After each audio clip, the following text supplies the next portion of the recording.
Welcome to Might Be Awesome. My name is Sam Basher. And I am DJ Woldridge. And welcome to our review series. So last night, we buckled in our way down. We buckled in, made our way down exactly. to the Grove in Los Angeles, and we watched Pet Sematary, the 2019 edition. Important distinction. It's not a special screening of the 1989 version. Hey, maybe one day we'll go see 1 and 2. Yeah. Because I don't know how you make a sequel of this movie. Nope. We can talk about it. But yes, we were able to see a screening. Very big thank you to Paramount for inviting us out. That was quite a treat. Actually, where's that little doodad? Did I run away with it? Oh, they gave us a little jar of dirt. And it was in a fun little... Oh, thank you so much. Shout out to Austin Dodge. One for the eye. There it is. Is it dirt or is it ash? It's dirt. Okay. It's some mulch. Sometimes dead is better. Yes. There you go, Pet Sematary. But yes, we're coming to you with a spoiler-free review if you're heading to the theater right as we speak. There's a lot of movies coming out this weekend. This one comes out April 5th. That is the Friday as we are recording this. Yes. And so we're going to bring you your spoiler-free review and all the info you need, and you can make up your own call if you want to go see that or Shazam or anything like that. So kicking it off, let's go through all the business. This is directed by Kevin Kölsch and Dennis Widmyer and is written by Jeff Bueller for his screenplay specifically. And also there is a credit for a screen story to Matt Greenberg, but of course this is based on the Stephen King novel of the same name and stars Jason Clarke, Amy Seimetz, Jonathan Lithgow, and Jeté Laurence. And your quickie synopsis reads as follows. Dr. Lewis Creed and his wife Rachel relocate from Boston to rural Maine with their 2 young children. The couple soon discover a mysterious burial ground hidden deep in the woods near their new home. Spoiler alert, brings stuff back to life. That's what It's in the trailers. It's in the trailers. It brings things back to life. Yeah. That's the whole premise. Deep in the woods as an undersell for how far you need to go to get to this place. It's a hike. Yeah. It's a genuine hike. It's a journey, and it's never not creepy. Oh, no. I'm not even sure if it exists during daytime. But these are spoiler-free thoughts overall. And right now, it's sitting. There is a Rotten Tomatoes score out. It's not a full consensus yet, right? Yes. Yeah, they haven't like settled on it yet. But right now, it is. As of this recording, it is sitting at 81% with an average score of 7 out of 10. One of those seems more aligned with my opinion than the other one does. So kicking it off, we're going to do our overall thoughts, and we're going to start to break down like the specifics of what we liked and what we didn't like. But kicking it off, so walking out of the theater, just getting out, I was underwhelmed. I just recently watched the original 1989 Pet Sematary. I think it was on Amazon Prime. Maybe we rented it. And it was not very good. The acting was super wooden. The effects were very dated. But it is better paced than this movie. I actually think the original one is a better movie than this one is. I think the cast is solid in this one. But overall, I just felt kind of underwhelmed. I think you described it before we started recording as kind of like your typical boilerplate horror movie. But what were your thoughts on it? Overall, I think I enjoyed it more than you, but we do already know what we're going to give the score, and it's the same. So my point of view of it is a little bit more optimistic, if I had to give it a name.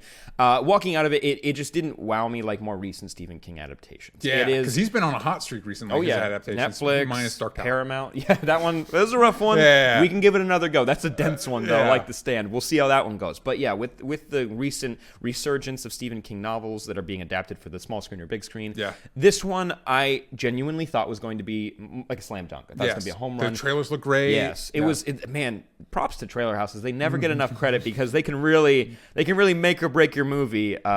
Personal favorites, like best example, Man of Steel has a trailer that makes me cry, and then the movie didn't make me feel that way. Man of Steel, Watchmen, Batman v Superman. Zack Snyder has great trailers. He does. He has great trailers. That's what you gotta watch out for. Yeah. Anyways, this movie had an amazing trailer that really got me invested, and everyone is kind of aware of some of the bigger tentpole Stephen King stories, and this is one of them where it's basically it's always labeled his scariest story. Really? Yes. Interesting. Yeah. It's also the one he doesn't like.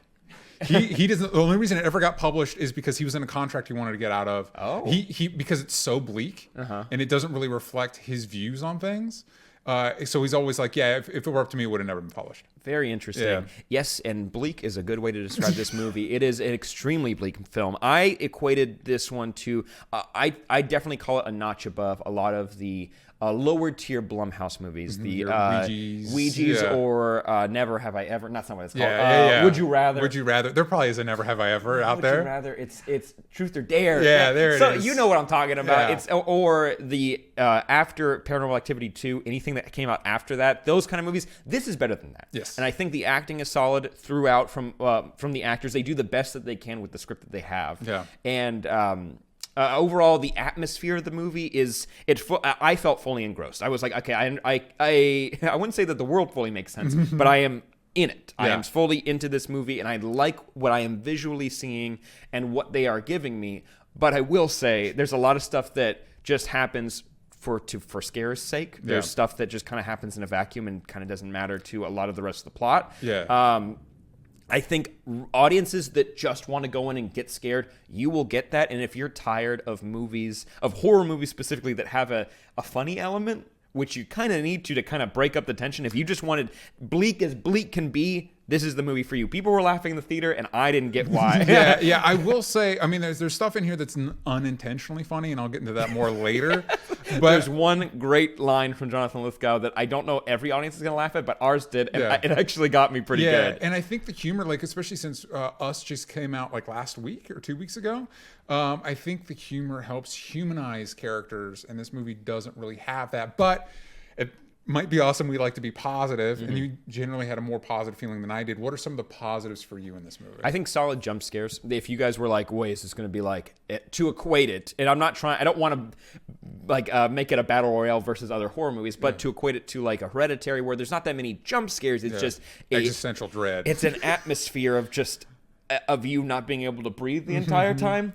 That's not what this is. There are jump scares. I think they're pretty solid, mainly because it's maybe they took a note from Christopher Nolan of just cranking up the volume all the way up in their movies. Like, this is how we get them, where it literally deafens them. The music's very unsubtle in this movie. The music is like standard horror movie music dialed to 11. And their house, where this family is relocating from Boston to Maine to a very small town, a very small town and a very small little community specifically. And there is something right in front of their house. It's a road where like trucks are going by, and it's like if someone moved next to a guillotine factory. They're like, better keep an eye out on that one. Don't put a fence in between that and that. It's like, no, let your kids just run freely. Like that will work out great, especially nowadays with people texting and driving and whatnot. But regardless, positives. I think solid jump scares. It did get me, and there's a lot of imagery in this that I'm like, okay, so you guys knew what you were doing with this for the most part. There's specifically a side story that I do have negatives about, but the side story with the mother talking about her history with her sister. You will learn more about that. It's in the original novel, a version of it. And I believe it's in the original movie as well, or the first movie, not original. And I thought overall, all that imagery, it got me. It had me like, I didn't know how to sit in the theater. I kept trying to like tuck my hands under my armpits so I wasn't like freaking out. It's sweaty under there. It's sweaty. It is damp. I'd also say that this is a positive for people who want more scares than laughs. This movie gives it. So if you're looking for that, and I know there are because people criticize horror movies all the time for having too many giggles. I personally need them, but this movie does deliver on that, and it also delivers on solid child acting. I think Gage is so young, the son, he's so young that he does exactly what he needs to. He if he needs to be scared, like in this photo, there's a scene where it flips and we see his face looking at something, and he gives a genuinely scared reaction. Great. But specifically Jeté, who's Ellie, the young girl who basically is the one that has to go through the whole gauntlet in this movie when it comes to everything scary, she gives a solid performance, and a lot of the physicality from her and the special effects they add to her I mean, in the trailer they explain what happens, but we'll go ahead and keep it detached a little bit. The movie pretends like you don't know.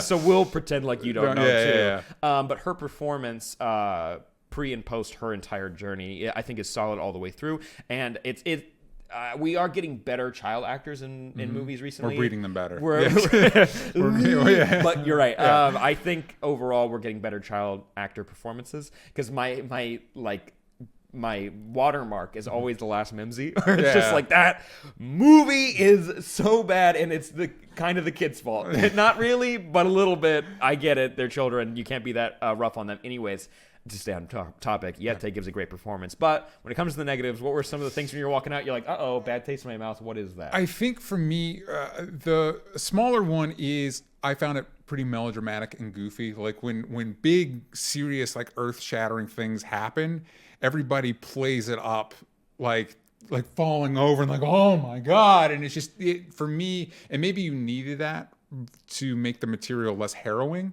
but it took me out of the movie. Like I couldn't. It is bleak as can be. It is bleak, but I couldn't get invested because I didn't believe in any of these people as people. Like they weren't like reacting to things in a way that I found relatable. I have to agree. And more specifically, it ties into the pacing of the movie. I think like there's a weird alchemy with horror movies where you're trying to create this environment where you feel that dread, or you feel you're in it. You know what I mean? Because that's that willing suspension of disbelief. You're in it. And it's a safe place to experience those fears. And so specifically, like I can talk about this one because it's in the trailer. There's a procession of creepy kids and creepy animal masks. It's on every poster. Yeah, it is and it a lot definitely, of silhouettes. Yeah, and it definitely looks creepy. But the way, instead of like easing the audience into that and having that feel that fear, it's like literally the family just moved in, they turn around, there's a weird procession of kids in masks, and they're like, huh, and then they kind of go on, and it's like, and it's just not like, on paper it seems scary, but the way the movie executes it, it just happens. Yeah. And there's a lot of things like that where it's like, in theory this should be scary, but because of the way it's introduced, like things just kind of occur, and it doesn't build that dread, it doesn't build that tension, it doesn't, like, going back to Us, I think it did a good job of like, it introduced you to the family, had you relate to them. And then when it introduced the creepy elements, you already relate to the family. So now you're imagining yourself in this situation and you get the uh-ohs. You're like, wait, I don't think I want to be a part of this. And so this movie, because it doesn't build that kind of like rapport with the audience, at least with me, I was less invested, and therefore I wasn't really scared by anything that happened. And that's why it's kind of, I actually felt like the 1989 version did a better job of that, and also introducing basic mechanics of the movie. There's a specific moment where an item is not set up and it's introduced later, and you're like, wait, am I supposed to know what that is? Like, what's happening right now? You have like a vague, like, connect the dot of like A to B to C thinking. You're like, okay, that could be there, but also it looks too important, and by the end of the movie it's introduced and you're like, I have no idea why this should matter whatsoever. And there's also characters that who is experiencing supernatural events and why is muddled in this movie, and it just kind of, you don't want to get hung up on that stuff. It's like, wait, but why is this happening? But kind of building off of like when it comes to the pacing and the way they introduce stuff, like with the procession, you're like, oh, that's gonna be cool later. Yeah. And spoilers doesn't pay off. Doesn't matter. Yeah. And there's another specifically, I mentioned this before, but the side story where we're kind of trying to learn more about the mom. Her character's name is Rachel, and she had a traumatic experience when she was a kid. And that happened in the book and whatever. And I'll leave that to you to experience if you go and see this movie. That story does pay off down the line because we get into supernatural stuff and someone, some other force tormenting this family. Yeah. So she experiences that over and over again. Yeah. Except the way that it's introduced and the way that she's experiencing it, it feels like it's in this weird bottle that's separate from everything else that's happening, but just so happens to be something that is scary as well. Yeah. It's like just another horror movie running in tandem next to what's happening in Pet Sematary, where it's like, it kind of doesn't matter, but you are going to get freaked out by it because there's a lot of imagery that is meant to make you feel uncomfortable, and overall I did like the jump scares, and so that's where you get a lot of those from. And sound design's a big positive, but the way that it kind of exists in a vacuum, you're like, I don't know what this is. When I think in the original movie, in the book, and I only have a passing knowledge of, I've not read the book, but I have an understanding of it. That's more thematically connected. The themes in this are a little bit, because of changes that are made in this movie, I think it weakens what the story's actually trying to say. And it also has the movie ends on one of the dumbest buttons in any movie ever. It's just, personally, I liked it, but really, I get what it really you mean. threw me off. And it was a kind of a sour note for me to leave on. But like, speaking of the themes, this is supposed to be about grief, and this is supposed to be an exploration of what a person's willing to do to get away from that feeling, or to take it back, or to escape it. The whole thing is about escape, and so that's why the idea of the Pet Sematary is interesting to audiences, and that you could take that back, but there are sometimes dead is better. That's the premise. That's the tagline for the movie. It's actually a pretty solid tagline. It's from the book, and the original 1989 one. And I just wish the movie knew that it was trying to explore that too, because by the time we get full supernatural, we're pretty late in the game. When it comes to the runtime, I feel like we're like 3/4 of the way in by the time we get to the actual thing that is the reason why we want to watch this movie. And I wish there was. I don't know if you needed more time to explore the supernatural aspects of like it's a cemetery that can bring things back to life. I don't know if we needed to do that so much earlier, but it felt so late. And with the other supernatural elements surrounding this, like elements that are like ghostly or demonic or whatever, like otherworldly, it just kind of felt like they were weird decorations in this world instead of something that actually meant anything. Well, and I think if you spent more time, I think a lot of adaptations struggle with Stephen King work because a lot of it's very interior, dealing with the interior lives of these people. And so I think if the movie invested more in its tone and its themes, and also fleshing out its characters from more of the two-dimensional paper-thin versions that we have, it wouldn't bother you so much that it took a little bit longer to get to those elements. Because I would have cared more. Yeah, exactly. Yeah, because that's true of both the book and the original movie of where kind of things happen, but you just have to care about the other stuff if you're going to wait that long to get there. And I think I'd say kudos though to Church the cat, because that the physicality of that cat, the design of it. Give that cat a bath. I know it's supposed to be evil. Just give it just one little dunk in the tank and then take it out. I love the direction for the cat. And I love the way it was utilized. There's one shot in particular where someone's in a car looking out from the window, and all of a sudden it hops up on the car and it's like looking in. I'm like, I'm more scared of the cat than I am of anything else happening right now. There's a lot of design elements in this movie that I think really work. And also, I don't think we've talked about him at all, but props to John Lithgow, because he's John Lithgow and he's great in everything, and I love seeing him. If you need someone to do a lot of the heavy lifting for exposition, he does do a good job, because you feel like you're able to connect with him the way you connect with like your grandpa, where it's like, oh, I just want to take you out of here. I want to turn on NCIS, give you some soup from the corner bakery, and just like let you have a nap, because I don't want you going through all this awful stuff. Definitely. I enjoyed his performance, and the last thing, the supernatural element. Actually, I think we'll talk about it on the podcast, because I want to talk about how this movie ties back to a classic American. Also, it's in other cultures too, but kind of creature or entity that is not used the way that I know traditionally is used in. It's also Marvel Comics, which is pretty cool. Hey, they're back there. But I want to dive into that when we talk about it in our podcast episode, which you can listen to over at onlystupidanswers.com. It's the Only Stupid Answers podcast. We dive into movies, TV shows, comic books, video games, all the good stuff. And specifically, if you like the stuff we're doing here, we answer your questions. It's our chance for you guys to kind of interact with us, talk about this stuff in more detail and deep dive. And we like to have friends on to discuss that too. Yes, of course. But for this movie, we always like to do 5 ratings. We also like to do fun ratings, stuff that's kind of like different or whatever. Out of 10, everybody does that. So for this one, how many kids were in the funeral procession? I'd say Can you bring up the asset again? Yeah. Let's count it real quick. 1, 2, 3, 4, 5. 5. There's 5 kids in that creepy funeral procession. And a dead dog in a wheelbarrow. They wheelbarrow a dead dog.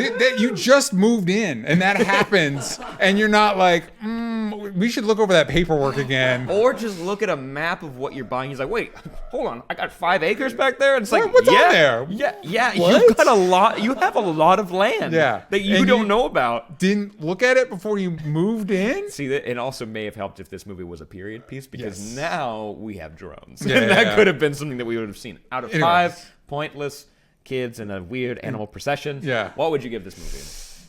3. 3 as well. Yeah, 3. But I think they're coming from 2 different points of view. So if we give it a letter grade, because that helps people, I'd give it a C. Solid, C. Dead center, C. Yeah. Because I think there's some elements of this that I think if you just want good jump scares, go see this movie. If you like creepy animals, creepy kids, and just overall like kind of like body horror and loud sounds, there you go. There it is. You've got it all. You're good to go. But if you like what we're doing, it might be awesome. We literally just started this new adventure. We've got an explainer where we discuss what happened after the Snap and Infinity War. We're getting ready for Endgame. We're excited about talking about that. We've got another one coming out soon that I'm really excited about. And like we said, if you want to interact with us more, get to know us better, you can send us questions that we'll answer. You can go to onlystupidanswers.com to check out our weekly podcast. I think this week we're going to be diving specifically into Shazam. And kind of like exploring that character's history. And Captain Marvel, the weird ones from DC and Marvel. It's going to be a blast, so make sure you tune in for that. But also, leave a comment down below. We're going to be reading them on the podcast, which is going to be a lot of fun. But also at patreon.com/onlystupidanswers. Moving forward, there's going to be early access content to videos like this, our explainers. There's also going to be exclusive podcasts that you can get. But anyways, guys, No more advertisements. You can click up here to find those. I'm at Sam Basher everywhere that matters. I'm at DJ Talks Trash. And also, quick shout out to Austin Dodge, One for the Eye on Twitch for doing our live switching this morning. You're the best. Also, shout out to Kenny Wynn for doing our opening graphic. Yes. He's a talented boy. And shout out to you guys for supporting us with this new launch. You guys have been very positive. Hopefully, we can keep that going, and so we can make more content for you that you enjoy. Share the videos. Share the videos. Please share the videos. That's how you make it work. But anyways, guys, we're going to be back soon with even more reviews and more content. So hope you stick around and hope you enjoy. We'll see you next time. Bye-bye. Bye.